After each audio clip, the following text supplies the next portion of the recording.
So I recently had a weekend shift where I did over $200 on one app alone, and that app was Grubhub. So today I'm gonna see how much money and which app is best to drive on this ride-along shift. So typically there's going to be your market leaders, like DoorDash has the biggest market share in general of food delivery, but you don't want to just drive on one app. So again, our strategy today is to make as much money as we can in a few hours. That might be similar to what you're trying to do. So let's go over some strategies on how within only a few hours driving part-time, I'm going to try to make as much money as I can. So just for some clarification, my name is Matt. I am Mike's twin brother on his channel, Your Driver Mike. So I'm gonna go ahead and start with this order from Tuk Tuk Restaurant, over $9. And just for some context, it is a Tuesday around 6 p.m. and I've seen the dinner rush. Now it's end of September. Going into that fall period, I've seen a lot more orders, and especially on Grubhub. So that's kind of the secret here, is driving on Grubhub in addition to DoorDash and Uber Eats. So let's see if I can continue that weekend trend where I made over $200 mostly on Grubhub. My earnings of $200, that was the majority of my earnings. So let's see how well we do here. Pretty strong start from Tuk Tuk Restaurant. Let's go ahead and pick up the order. So I'm back in the car and the order is not ready, but there's two things that you need to do when this happens. So when you go into the restaurant and you figure out that the order is not ready, you want to ask how long it's going to be. And this is because if it's 10 minutes or more, I would recommend consider canceling. Now, you don't want to cancel every single order just because it's more than a few minutes, because there is a completion rate that you want to keep fairly high. So it has to be at least over 80% for DoorDash, but we're talking about Grubhub here. And the second thing you want to do is you want to let the customer know. Not only is it courteous and it's going to help your rating, but it also lets them know that you're not just sitting there wasting time, you're waiting on the restaurant. So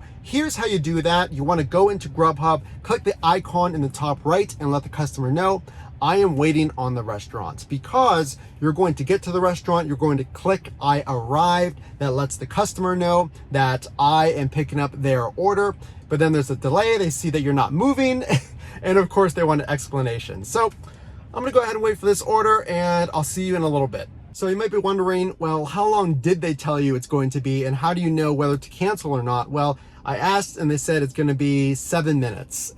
And 7 is like that weird in-between time. It's almost that they know you're gonna cancel over 10 minutes. It's basically an eye roll moment as a driver. You really wish that it was ready, kind of frustrating, but I did get here a little bit early and the Grubhub app says when the order is ready. Now, I would not wait until you see that notification because sometimes restaurants completely forget to do that. So go immediately to the restaurant. Also, there's an expectation on the time you're supposed to pick up the meal. So you don't want to just be out and about killing time, so to speak. You want to go right to the restaurant when you get the request. But that should happen. They should send you a notification when it's ready. But for 7 minutes, I'm just gonna have to wait. So the thing with Grubhub is you cannot see the mileage. And even though I got a pretty good order from Kung Fu Tea for $7, which I'm going to go ahead and accept, you cannot see how far it's gonna take you other than what you can see on the map. You cannot see the mileage. So if you're counting on, well, how much am I getting paid per mile? Because remember, on my twin brother's channel, which you're watching right now, Your Driver Mike, we recommend you're around $1.75 to $2 pay per mile. But with Grubhub, you can't see that. But I will tell you this, if you know that this trip is going to end you near a lot of restaurants, and of course on the map it looks like it's a relatively short trip, I 100% would take it. And I'm actually getting another add-on order right now. So let's go ahead and see what that is. So this is actually the perfect example, which I didn't even plan for. I just got it while I was recording that last segment. It was an add-on order. So an extra order on top of my current Grubhub order, which I'm on my way to drop off. But the reason I did not take this order is exactly because of what I just said. Now on the map, it might not seem like it's very far because it's not. But if you know anything about Pittsburgh, I'll just tell you this, that Highland Park area north of the city is all residential and fairly difficult to get in and out of, relatively speaking. not a lot of restaurants. So I went ahead and declined, even though it was a $9 order. Now, if you're in no real rush, I only have a few hours because I do drive mostly part-time. I'm really trying to maximize my earnings. And if you're like me and you only have a few hours, or you're just generally trying to maximize your earnings, you want to stay by the restaurants. It's busy time. It's around 6:37 p.m., prime dinner rush. So I declined it, knowing full well I'll get another order nearby this drop off because it is the dinner rush. So there is my order, and I actually kept the timestamp. I wanted you to see I waited probably 3-4 minutes. I picked up at 6:41, and I think I declined that order at 6:37. So take a look at this order I had from the yard.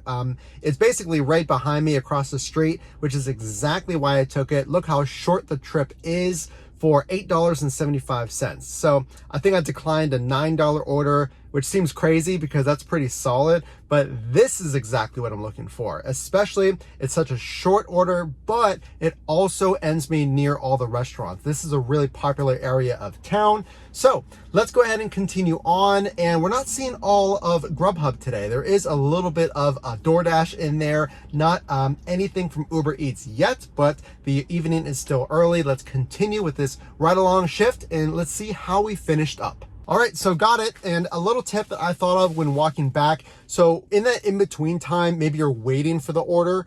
If you can, you want to look up where the customer is. So once you accept the order and it's in your hands, so once the order is ready to go and you're leaving, what I did when I was walking to my car was I just zoomed out on the map and I saw which direction I was going, because you don't want to get caught in basically going the wrong way and wasted all this time in traffic. So I knew I was going a certain direction, which let me know basically how to exit this parking lot. It might sound like a small tip, but you don't want to get caught in going over a bridge or going completely the opposite direction, especially if you're new to the city. Just a little tip I thought of when walking back to my car. Those little things really do add up. So we're losing the light a little bit. That's the thing with these summer nights. But here's a really good example of, should you follow the surge pricing or any kind of a map, really? So here's an example of Uber Eats, and you can see the arrow of my direction. It looks like I'm going down towards that darker area, that $2 surge pricing. Again, this is on Uber Eats, but this goes for DoorDash or really any kind of strategy.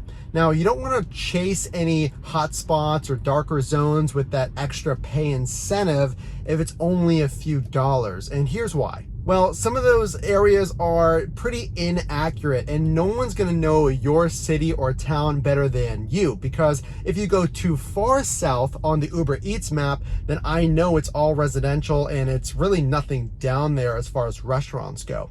But if I'm heading towards the area, that Squirrel Hill area, which is where I'm at right now, I get orders like this. Now, this one was actually on DoorDash, but it still heeds my point, and that is you want to drive where the restaurants are, not where the app tells you. Now, these hotspots, these surge zones, that darker coloring, those are good recommendations, but again, no one's going to know your area better than you. So that kind of knowledge comes with driving, so make sure to get out there and start learning your marketplace. So speaking of knowing your marketplace, I'm going to get that DoorDash order right now, but I got an add-on order from Toskaya, which is a tea place here in Squirrel Hill. So for $5, it's on my way. Should I get it? Well, again, knowing your marketplace, this is one of the busiest tea areas, or restaurants, I should say, in the city. And because of that, they're really backed up typically. There's people waiting almost always, and it is 7 p.m. So I know there's going to be a lot of people there probably waiting for their order, and they typically get backed up. And like we say on this channel, if you're having repeat experiences at a certain restaurant, then you have to really wonder, should you go to that restaurant as a driver, especially for $5, because I can almost guarantee you I probably would have waited 20-25 minutes just for $5. So even though it's on my way, I'm going to go ahead and take the for sure thing and pick up this order from Howlee. So let's continue on. Not sure how much this light is going to last, but if it does get dark, we'll finish at the home office. So I'm sitting here in this Burger King line. You can probably see the car behind me. So I took a gamble, and whenever we talk about restaurants that are traditionally slow, Burger King, at least here in Pittsburgh in the South Side, is typically slow. So it was for $13. I knew I was gonna be waiting here for a little bit, but it's ending me near where I wanted to be as I am ending my shift. But I wanna go ahead and accept this. I've been waiting probably 5 minutes now, so it's really not that long of a wait. We'll see how much longer it goes. But for $13, I was close by. I liked the ending location. So when you deal with those restaurants that maybe have that reputation, it's 100% up to you if you accept. So we are back here in the home office, and that last Burger King trip was not a bad wait. I actually picked up the order soon after, but let's go into the numbers and review how well we did. So on this shift, I drove from 5:50 p.m. to 7:50 p.m. I ended with a gross revenue of $54.97. In my 2 hours of driving, that came to $27.48 pay per hour. I completed 6 deliveries. I received tips on all 6 deliveries, averaging $4.16 per tip. I drove a total of 15 business miles, which gave a strong $3.66 pay per mile. Based on those miles, that comes to $8.40 in tax deduction. So I want to know your preferred app on this particular day. Grubhub and DoorDash definitely carried the weight, but put in the comment section below some questions or your thoughts on daily driving. Again, this is Matt. I am Mike's twin brother on his channel, Your Driver Mike. If you do like this content, make sure to drop a like so we know that you enjoyed it, and consider subscribing. Make sure to tap or click the screen here for videos recommended to you from YouTube, and we will see you in the next one.